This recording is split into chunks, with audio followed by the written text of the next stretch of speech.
Indian Telugu channel కి స్వాగతం।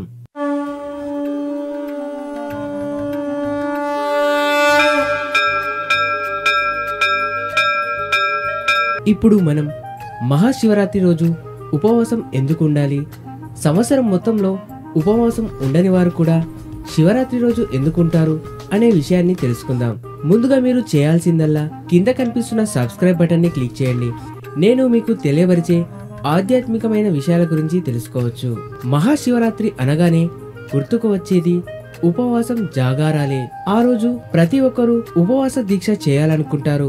సంవత్సరమంతా సుష్టగా భోజనం తినే ఆహార ప్రియులు కూడా ఆ రోజు ఉపవాస దీక్ష పాటిస్తారు। అయితే ఇందులో కొన్ని జాగ్రత్తలు పాటించాలని ఆయుర్వేద నిపుణులు చెబుతున్నారు। సాధారణ సమయంలో తీసుకునే ఆహారానికి బదులుగా ఉపహారం గాని ద్రవాహారం గాని అసలేమీ తీసుకోకుండా లంకనం చేయడాన్ని ఉపవాసం అంటారు। ఆయుర్వేదంలో వేడి నీరు, గంజి వంటి పానీయాలు అల్పాహారంగా తీసుకోవడం లంకనమని చెప్తారు। సరైన పద్ధతిలో తక్కువ ఆహారంతో చేసే ఉపవాసం పరమౌషధమైన లంకనమని ఆయుర్వేదంలో తెలుపబడింది। ఉపవాసం ఒక పద్ధతి ప్రకారం శరీర తత్వాన్ని బట్టి చేయాలి। అసలు ఈ ఉపవాసం ఎందుకు చేయాలి? ఉపవాసం అనాదిగా వస్తుంది। అన్ని ప్రాంతాల వారు ఉపవాస దీక్షను చేపడతారు। మనం తీసుకునే ఆహారం వల్లనే శరీరం, మెదడు పనిచేస్తాయి। ఒక్కసారి ఆహారం తీసుకోకపోవడం శరీరంలో అనేక రకాల రసాయన మార్పులు కలిగేలా చేస్తుంది। ఆయుర్వేద శాస్త్రం ప్రకారం ఉపవాసం శరీరంలో సత్వ, రజో, తమే గుణాలపై ఆధారపడి ఉంటుంది। వీటిని బట్టి మనిషి రకరకాల కోరికలను లోనవుతాడు। మనసు, ఇంద్రియాలను అదుపులో పెట్టుకోవడానికి ఉపవాసం అవసరం।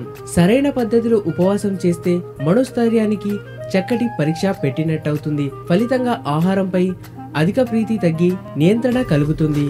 ఉపవాసం వల్ల శరీరానికి ఆహారపు కొరత ఏర్పడి అనేక రసాయనిక మార్పులు జరుగుతాయి। దాని ఫలితంగా శరీర మలినాలు విసర్జితమవుతాయి। శరీర శ్రమను బట్టి ఉపవాస సమయంలో ఉపహారం రూపంలో పండ్లు, పండ్ల రసాలు, కూరగాయలు తీసుకోవాలి। దీంతో శరీరంలో నీటి శాతం తగ్గకుండా, ఖనిజ లవణాల లోపం రాకుండా అదనపు కొవ్వు పదార్థాలు, మలినాలు బయటకు వెళ్లిపోతాయి। ఉపవాస సమయంలో మన శరీరంలో కలిగే మార్పుల గురించి ఇప్పుడు తెలుసుకుందాం। ఉపవాస సమయంలో శరీరంలో కొన్ని రసాయనిక మార్పులు జరుగుతాయి। ముందు రోజు తీసుకున్న ఆహారం నుంచి మనకు శక్తి ఉత్పన్నమవుతుంది। ఇందులో 4 నుంచి 6 గంటల సమయం పడుతుంది। ఆహారం ద్వారా గ్లూకోజ్ ఉత్పత్తి అయి శక్తినిస్తుంది। ఉపవాస సమయంలో కూడా శరీరం దాని పని అది చేసుకుపోతుంది। అందుకు శరీరంలో కండరాలు, కాలేయం, కొవ్వు కణాల నుంచి శక్తి విడుదలవుతుంది। ఉపవాస దీక్ష విరమించిన వెంటనే మనం ఏం చేయాలి అనే విషయాలను తెలుసుకుందాం। కొంతమంది ఉపవాస దీక్ష విరమించిన వెంటనే ఎక్కువ ఆహారాన్ని తీసుకుంటారు। ఇలా తీసుకోవడం ఆరోగ్యానికి హానికరం। తక్కువ మోతాదులో త్వరగా జీర్ణమయ్యే ఆహారాన్ని తీసుకోవాలి। పగటిపూట మనిషిలో జీర్ణశక్తి అధికంగా ఉంటుంది। సాయంత్రం కాగానే జీర్ణశక్తి నెమ్మదిస్తుంది। ఆ సమయంలో కొద్ది కొద్దిగా ఆహారం తీసుకోవాలి। అసలు ఉపవాసం ఎలా చేయాలంటే, శరీరంలో జరిగే అనేక రసాయనిక మార్పుల ద్వారా వెలువడే కొన్ని రకాల మలిన పదార్థాలను ఉపవాసం ద్వారా తొలగించవచ్చు। నెలకు ఒకసారి లేదా సంవత్సరానికి 3-4 సార్లు ఉపవాసం చేయవచ్చు। దాని ఫలితంగా జీర్ణ అవయవాలకు విశ్రాంతి లభించి పునరుత్తేజం అవుతాయి। ఉపవాసం చేయడం అంటే పూర్తిగా ఆహారం మానేసి ఉండాలని కాదు। గంటకొకసారి గ్లాసు మజ్జిగ లేదా పండ్ల రసం తీసుకోవడం మంచిది। కొందరు నీరు మాత్రమే తీసుకుంటారు।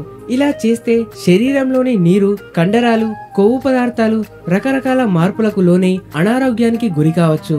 ద్రవాహారమైతే పళ్ళ రసాలు లేదా కొబ్బరి నీళ్లు ఎక్కువగా తీసుకోవాలి।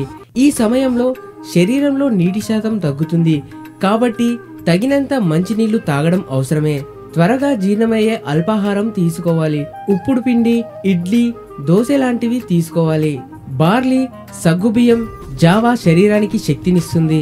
పండ్ల రసాలు, చెరుకు రసం, మజ్జిగ లాంటివి గంటకొకసారి తీసుకోవాలి। ఉదయాన్నే ఉపవాసం ప్రారంభించే ముందు ఉపహారం రూపంలో ఇడ్లీ లాంటివి తీసుకోవాలి। ఉపవాసం ఎవరు చేయకూడదు? బలహీనంగా ఉన్నవారు, వృద్ధులు, చిన్నపిల్లలు, బాలింతలు, గర్భిణీలు ఉపవాసం చేయకూడదు। గుండె సంబంధించిన వ్యాధులు, కంటి వ్యాధులు, క్షయ, కడుపులో మంట, మధుమేహం బాధితులు ఉపవాసం చేయరాదు। ఇది సంగతి। మరిన్ని ఆసక్తికరమైన విషయాల కొరకు ఇండియన్ తెలుగు ఛానల్ ని సబ్స్క్రైబ్ చేయండి।